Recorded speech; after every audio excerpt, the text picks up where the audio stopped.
আসসালামু আলাইকুম। আজকে আমি শীতের সবজি দিয়ে খুব মজাদার একটি ভাজি তৈরি করে দেখাবো। এই ভাজিটা কিন্তু খেতে বেশ মজা লাগে।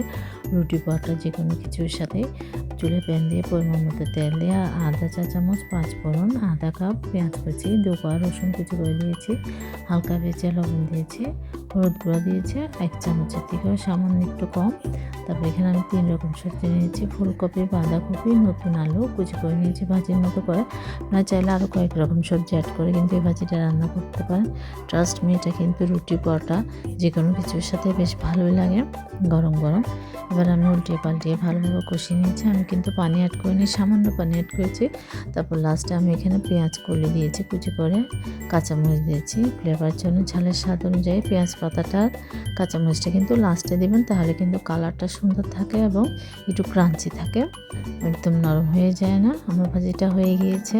লাস্টে আমি ধনেপাতা দিয়ে ঢাকনা দিয়ে রেখে নামিয়ে নেব। দেখতে পাচ্ছেন কতটা সুন্দর হয়েছে।